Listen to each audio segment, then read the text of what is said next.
قرآن پاک کے لیے حروف کا صحیح ہونا بہت ضروری ہے۔ جب ہم قرآن پڑھتے ہیں تو پڑھتے ہوئے حروف کی تصحیح یا تصحیح حروف کے ساتھ قرآن پڑھنا ضروری ہے۔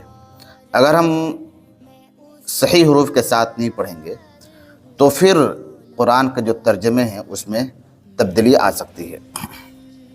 تو حروف کا صحیح کرنے کا طریقہ کیا ہے کہ پہلے ہم تمام حروف کو زبر حرکات کے ساتھ پڑھیں گے۔ زبر زیر پیش جو 3 حرکت ہیں ان کے ساتھ پڑھیں گے، جیسے با، بی، بو، اس طرح پڑھیں گے۔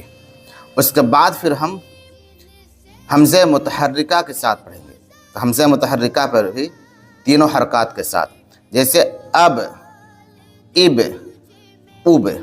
تو اس طرح حروف صحیح کرنا آسان ہو جاتا ہے۔ اور ہم جب پڑھتے ہیں عربی وغیرہ تو اس میں ہم زیادہ تر مرکبات کو پڑھتے ہیں، تو اس طرح اگر ہم حروف صحیح کریں گے تو مرکبات بھی صحیح ہوں گے اور مفردات بھی صحیح ہوں گے۔ تو چلیے 3-4 حروف ہم صحیح پڑھتے ہیں۔ با، بی، بو، الف سے ہم دیکھتے ہیں۔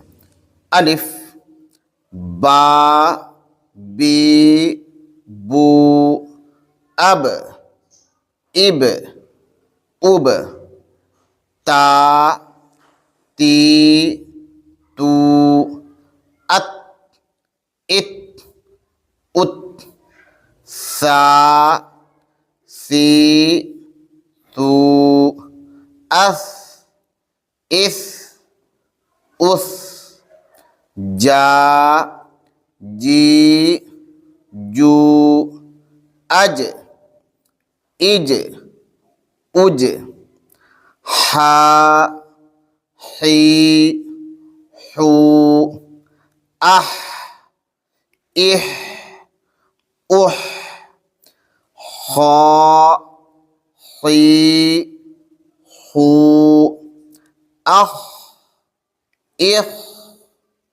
اخ۔ یہ ہو گئے کچھ حروف جس کو مشق کریں گے تو انشاءاللہ یہ صحیح ہو جائے گا۔ اگر ویڈیو اچھی لگی ہو تو چینل کو سبسکرائب کر لیں اور ویڈیو کو شیئر ضرور کریں۔ السلام علیکم۔